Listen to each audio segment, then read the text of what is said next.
দাদা ওয়েলকাম। জি, কেমন আছেন? থ্যাংক ইউ ভালো আছি।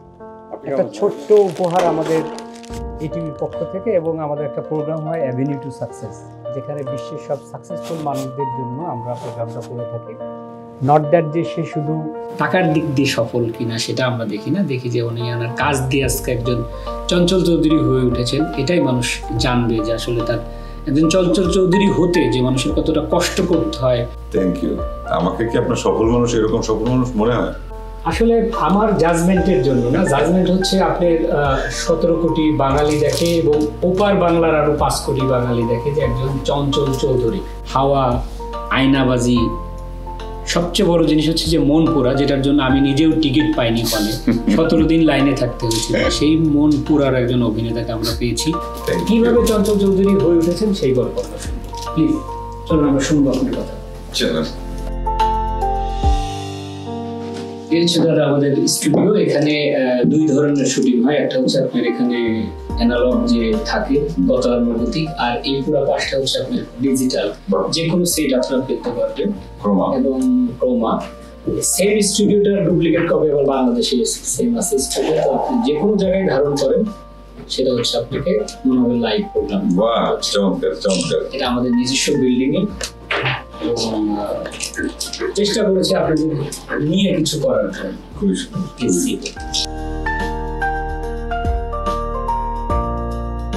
প্রিয় দর্শক, এতক্ষণ আমরা যে মানুষটার কথা বলছিলাম, যে 2 বাংলার জনপ্রিয় অভিনেতা, গায়ক এবং অনেকগুলো বিশেষণে উনি বিষায়িত, আমরা আজকে ওনাকে পেয়ে খুবই আনন্দিত, গর্বিত এবং এটিভিবাসী কৃতজ্ঞ ওনার প্রতি। তো আমরা শুনবো আজকে কিভাবে একজন চঞ্চল চৌধুরী হয়ে উঠেছেন, তার গল্প, তার পিছনের গল্প। আমাদের সাথেই থাকুন। চঞ্চল ভাই, আপনাকে আবারও স্বাগত জানাচ্ছি আমাদের স্টুডিওতে। আসলে যখন একজন উপস্থাপক, একজন এত বড় একটা অভিনেতা, উপস্থাপক বা সিঙ্গারের সামনে দাঁড়ায় বা বসে, সে স্বাভাবিকভাবেই নার্ভাস থাকে। কিন্তু আমি জানি না আসলে আমি নার্ভাস কিনা, তারপরেও আমার ভিতরে অনেক প্রশ্ন, ভিতরে অনেক জানার ইচ্ছা যে আমার দর্শকরা, আমরা যদি বলি 18 কোটি প্লাস হচ্ছে 6 কোটি, এই 25 কোটি মানুষ কিন্তু একজন চঞ্চল চৌধুরীকে দেখে এসছেন। আপনি কলকাতা থেকে শুরু থেকে আমেরিকা, বাংলাদেশ তো আপনার নিজের দেশ, যে আমেরিকা আমি দেখেছি নিজে যে বঙ্গ সম্মেলনে কলকাতার হয়তো 50 জন আর্টিস্ট এসছে, কিন্তু মানুষ অনেকেই চঞ্চল চৌধুরীকে দেখার জন্য রাত্রে এসছে, যে চঞ্চল ভাইয়ের একটা গান শুনবো। আমাদেরকে বলছে একটু চঞ্চল চৌধুরীর সাথে একটু দেখা করিয়ে দাও না, দাদারা দিদিরা বলছেন। তো প্রথমেই যে প্রশ্নটা আমরা করি, সাধারণত আমি করি, যে কোনো সন্তান যখন ভূমিষ্ঠ হয়, বাবা মা প্রথমেই চিন্তা করে আমাদের কন্টেস্টে যে আমার ছেলে ডাক্তার হবে, ইঞ্জিনিয়ার হবে, না হলে ব্যারিস্টার হবে। সেক্ষেত্রে একজন অভিনেতা যে 2 বাংলাকে দখল করে রেখেছেন, সেটা কি বাবা মায়ের কোনো ইচ্ছা ছিল? যে কথাটা আপনি বললেন, কোনো বাবা মাই আসলে চায় না যে তার ছেলে বা মেয়ে ওই অভিনেতা হোক, সরাসরি এরকমভাবে চায় না। হয়তো এক্সেপশনাল কিছু বাবা মা চান, ম্যাক্সিমাম বাবা মা চান যে তার ছেলে লেখাপড়া করবে বা মেয়ে লেখাপড়া করবে, ডাক্তার, ইঞ্জিনিয়ার, যা যা বললেন, সরকারি চাকুরে, অনেক কিছু। তা সেইটা। আর আমাদের যে মানে ছোটোবেলার কথা যদি বলি, যে গ্রামে জন্ম, আমি একদম অজপাড়াগায় আমার জন্ম, পাবনা। তা আমার বাবা ছিলেন স্কুল শিক্ষক। তা মধ্যবিত্তও বলা চলে না, নিম্ন মধ্যবিত্ত পরিবারে আমাদের জন্ম। অর্থনৈতিক টানা পোড়েন সব কিছু মিলিয়েই বাবা মার স্বপ্ন ছিল যে যেন পড়ালেখা করে এমন কিছু একটা করি যে নিজের পায়ে দাঁড়াতে পারি, কাজকর্ম করে, চাকরি বাকরি বা ভালো একটা চাকরি, এটাই তাদের স্বপ্ন ছিল। তো এর বাইরে গিয়ে আমি যখন সেই কাজটি না করে পড়াশোনা করলাম ঢাকা ইউনিভার্সিটিতে চারুকলায়, কিন্তু আস্তে আস্তে থিয়েটারের সাথে যুক্ত হলাম, অভিনয় শুরু করলাম। তা এতে করে প্রথম দিকে বাবা মা বলি অথবা ভাই বোন কেউই, গার্জিয়ানরা খুশি ছিলেন না। তবে 8টা ভাই বোন, তো আমি সবার ছোট। তো সেক্ষেত্রে তারা একটু হালও ছেড়ে দিয়েছিলেন, আচ্ছা ঠিক আছে, 7 জন এক রাস্তায় গেছে, ছোট জন অন্য রাস্তায় যাক, সমস্যা নাই। আমার উপর সেই ফ্যামিলির ওই প্রেশারটা হয়েছিল না, কারণ আমার বড় ভাই বোন এরা আবার এতটা দায়িত্বশীল যে আমি ছোট হিসাবে এই ক্ষমাটা করে দিয়েছে। কিন্তু যে কথা বললেন যে এই রাস্তা এত দূর পর্যন্ত পৌঁছানো, এটা আসলেই অনেক ঘটনাবহুল জীবন। এবং আমাদের নিম্ন মধ্যবিত্ত ফ্যামিলি থেকে এই জায়গায় আসা, সেই যাত্রার যে নানান ধরনের চড়াই উতরাই পেরিয়ে এটা আসলে খুবই কঠিন। অনেকেই জানেন না যে আপনার 3টা কালজয়ী মুভি কিন্তু আপনি সাক্ষী। একটা হচ্ছে মন পোড়া, যেটা আমি প্রথমে বলেছিলাম যে আমার 19 দিন লেগেছিল হচ্ছে টিকিট পাওয়ার জন্য ঢাকাতে। তো সেই চঞ্চল চৌধুরী আমার সামনে বসা, যেটা হলের জন্য আমাদের বসুন্ধরাতে আমার একটা ফ্রেন্ডকে দিয়ে পরে আমরা টিকিট কেটেছিলাম। তারপরে হচ্ছে আপনার আয়নাবাজি, যে এই আয়নাবাজি দিয়েই পুরা কিন্তু 18 কোটি মানুষকে বাজিমাত করেছিল। আর একটা সবচেয়ে বড় হচ্ছে হাওয়া, যে হাওয়ার পালে নিউ ইয়র্কের মানুষ ফ্লোরে সিঁড়িতে বসে মুভি দেখেছে, সেটারও আমি সাক্ষী। তো এই যে চঞ্চল চৌধুরীকে সবাই চায়, আবার তো আপনি পুরোদমে এখন মুভি, যেখানে রিসেন্টলি আপনার যেটা মুভি উৎসবের মতোই আমি দেখেছি লন্ডন, আমেরিকা, প্রত্যেকটা জায়গায় হাউসফুল। এটা কি সেই অজপার আগে? আরেকটা জিনিস আমি বলে রাখি, আমারও জন্ম কিন্তু পাবনাতে, গ্রামে, পাশাপাশি দেশি ভাই। তো দেশি ভাইয়ের সাথে গল্প করার জন্য একটা দেশি ভয় থাকে না, সংকোচ থাকে না, যে কোনো প্রশ্ন করা যায়। তো সেই উৎসবের আমেজেই কি চঞ্চল চৌধুরী ভেসে যাচ্ছে, নাকি এখনো ভালো ভালো আরো হাওয়ার চেয়ে আরো বড় দমকা হাওয়া আসছে? আচ্ছা, সেটাই আসল প্রশ্ন। আসলে কাজের কোনো শেষ নেই, মানে জীবনটা কোথাও থেমে যাক এটা আমরা কেউই চাই না। আমরা সামনের দিকে আগাতে চাই। আমি হয়তো অতীতে যে কাজগুলো করেছি বা করার সৌভাগ্য হয়েছে, এটা তো আমার একার কাজ না, আমার ডিরেক্টর, আমার টিম ওয়ার্ক। তা সেই কাজগুলো অনেক সফলতা পেয়েছে। তা আমি অবশ্যই যতদিন সুস্থ থাকবো বা ভবিষ্যতে চাইবো যে আগের যে কাজগুলো তার চাইতে আরও ভালো কাজ, আরও বড় কাজ করতে এবং দর্শকের সামনে হাজির হতে। এবং আমি সৌভাগ্যবান যে আপনি যে কথাগুলো বলছিলেন, বাংলাদেশের 18 কোটি বা ওপার বাংলা 6 কোটি বা বাঙালি দর্শক যারা আছেন, আমার কাজ দেখেন বা আমাকে পছন্দ করেন, স্নেহ করেন, ভালোবাসেন, এটা আমার জন্য অনেক সৌভাগ্যের। এই সৌভাগ্যটা একজন অভিনেতার জন্য বলি বা সাধারণ একজন মানুষের জন্য বলি, এই সৌভাগ্যটা আসলে সবার হয় না। আমি সেক্ষেত্রে আমি প্রিভিলেজড, আমি আসলে সৌভাগ্যবান। অবশ্যই চাই যে সামনে যে কাজগুলো করব সেগুলো যেন আগের কাজগুলো চাইতে আরো ভালো কাজ হয়। প্রিয় দর্শক, আমরা এতক্ষণ দেখছিলাম অ্যাভিনিউ টু সাকসেসে আজকের অতিথি আছেন চঞ্চল চৌধুরী, যিনি 2 বাংলার সমান জনপ্রিয় একজন অভিনেতা এবং গায়ক, অনেকগুলো বিশেষণ। তো বাকি অংশ আমরা শুনবো ছোট্ট একটা বিরতির পর। ততক্ষণ ATBS এর সাথেই থাকুন।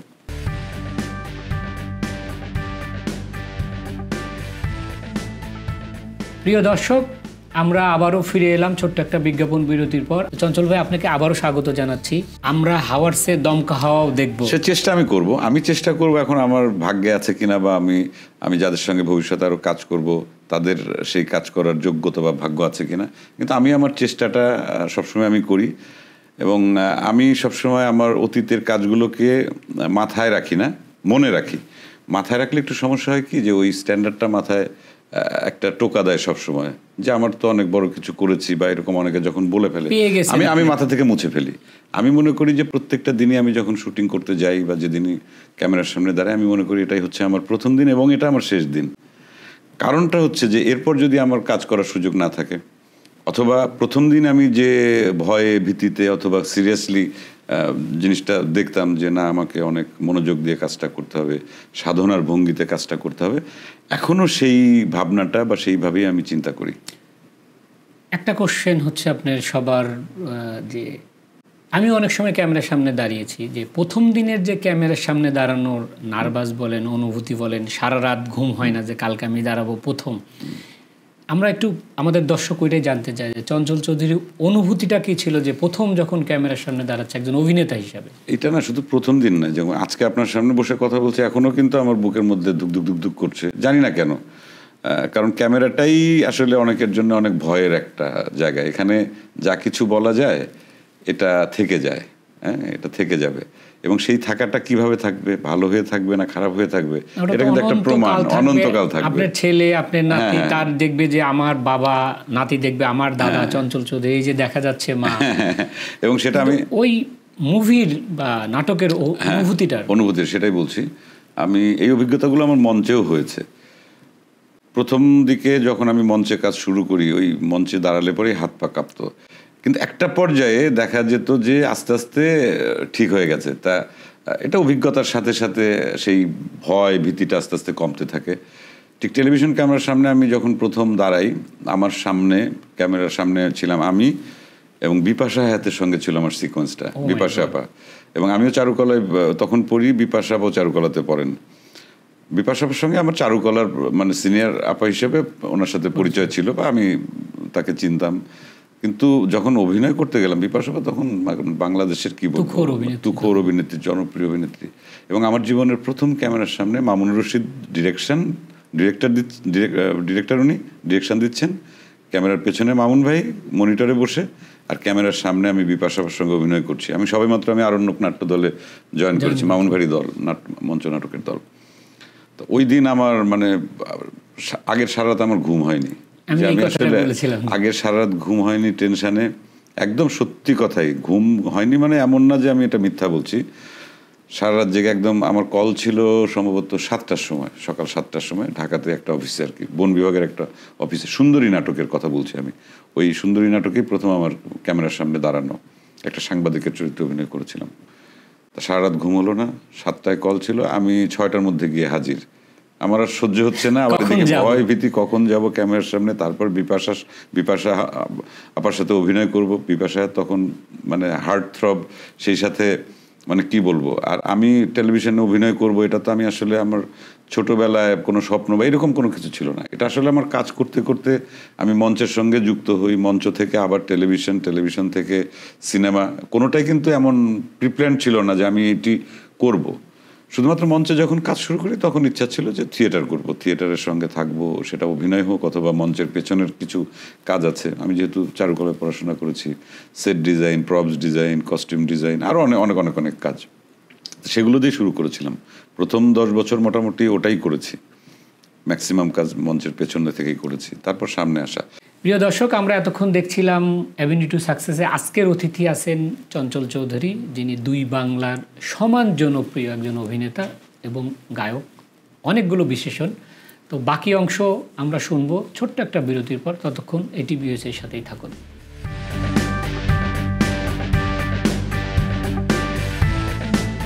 চঞ্চল ভাই, আপনাকে আবারও স্বাগত জানাচ্ছি আমাদের স্টুডিওতে। যতটুকু আমরা শুনি বা জানি বা দেখেছি, সেটা হচ্ছে যে আপনি থিয়েটার করতে গিয়ে কিন্তু থিয়েটারের আরণ্যকে ছিলেন।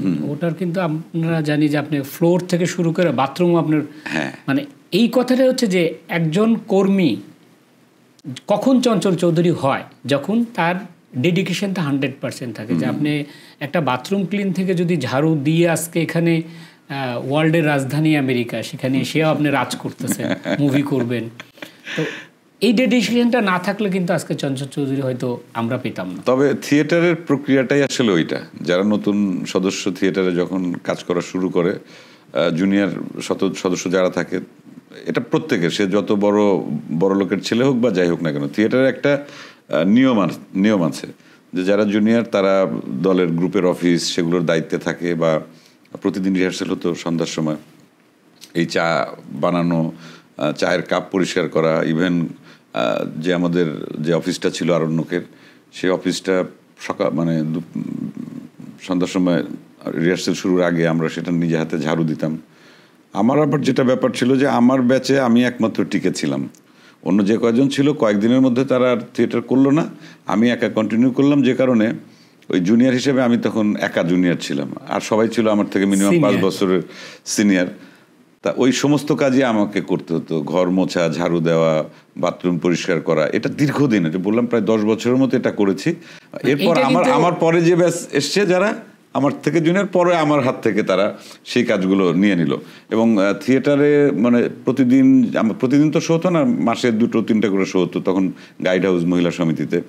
ওই রাত্রেবেলা সেট আনা নেওয়া করা, ভ্যানে করে মিউজিক ইনস্ট্রুমেন্ট সমস্ত কিছু, গলার সঙ্গে ঢোল, মানে রিক্সার উপরের সিটে বসতাম, নিচ দিয়ে অনেক জিনিসপত্র, কোলের উপর হারমোনিয়াম, এরকম করে নিয়ে মহিলা সমিতি বা গাইড হাউসে নামাতাম।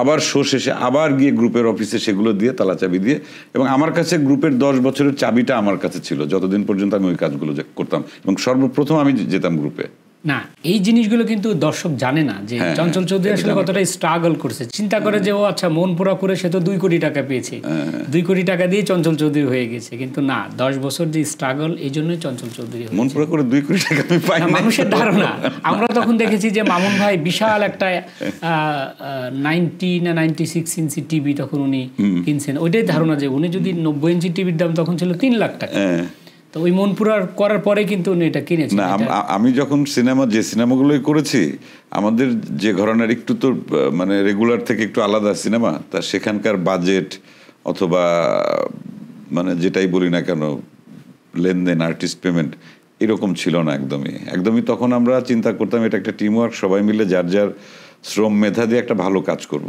এটা আমরা কখনোই কমার্শিয়ালি ওইটা চিন্তাও করি নাই যে এই ছবি করে আমি অনেক টাকা পাবো, ওই আশাও করি নাই। না, এই ছবিগুলো কিন্তু টিকে আছে।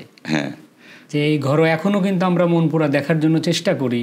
আমি হয়তো মনপুরা বলি বা পরবর্তীতে যে ছবির কথাই বলি, হয়তো অর্থনৈতিকভাবে আমার ওই সিনেমা করে হয়তো সচ্ছলতা বা বড় কোনো রেমুনারেশন বা পারিশ্রমিক আমি পাইনি, কিন্তু আমি যে কাজটা পেয়েছি, যে সম্মানটা পেয়েছি, ওটা 1000 কোটি টাকা দিয়েও ওটা কেনা যাবে না। সম্মানটা তো আমি খুব ক্লোজ দেখেছি, হচ্ছে কলকাতার ওই অনেক বড় বড় আর্টিস্ট রেখে ভিড় ঠেলে আমাদেরকে আসছে একটু চঞ্চলদার সাথে একটা ছবি তুলে দেয়। এটা আমি এখনো ভুলি না, যে মানুষ আসলে কতটা ভালোবাসে না। আর আমাদের কাজগুলো, বাংলাদেশের কাজগুলো কলকাতার দর্শকরা অনেক পছন্দ করেন, শুধু আমি না, আমার চাইতে যারা আরো ভালো ভালো অভিনেতা অভিনেত্রী আছেন, যেমন জয়া হোসেন, মোশাররফ করিম বা আরো যারা আছেন কলকাতায় কাজ করেন, অপূর্ব, অনেকেই কলকাতাতে কাজ করেন এবং অনেকে, জয়া তো অনেক 2 দেশে, তা কলকাতার দর্শকরা আমাদের শুধুমাত্র পারফর্মারদের না, আমাদের কাজগুলো, টোটাল কাজগুলো, কারণ এখন যে ধরনের ওয়েব সিরিজ বলি অথবা ফিল্ম বলি যা হচ্ছে, ইভেন আমাদের পুরনো নাটকগুলো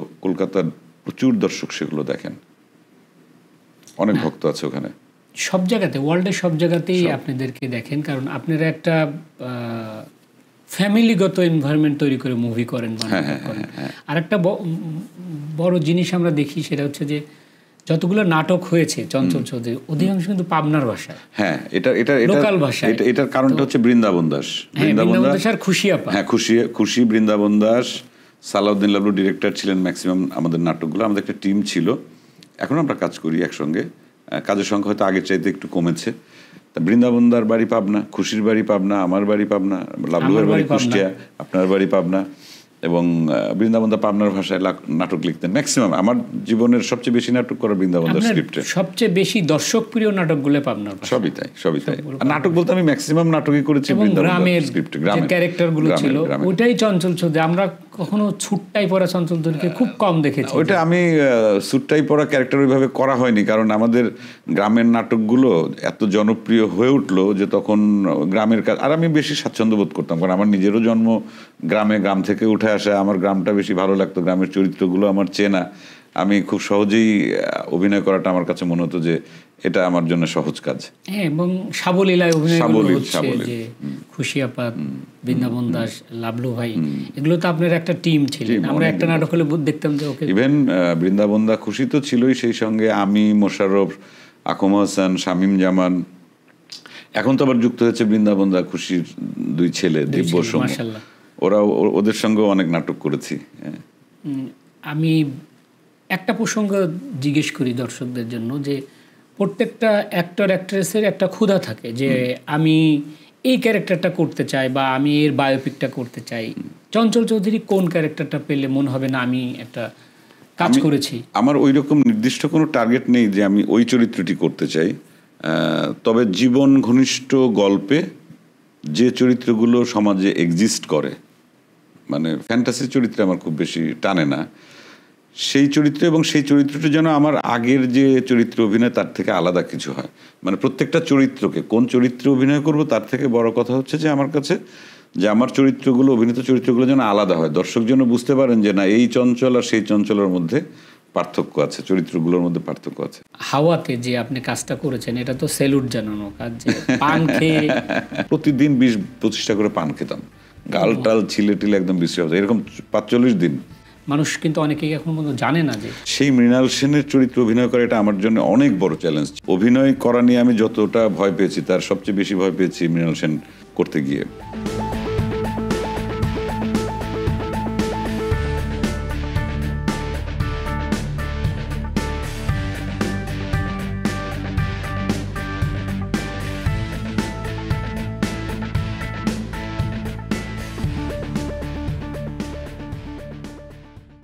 ATV USA বিশ্বজুড়ে বাঙালিয়ানা।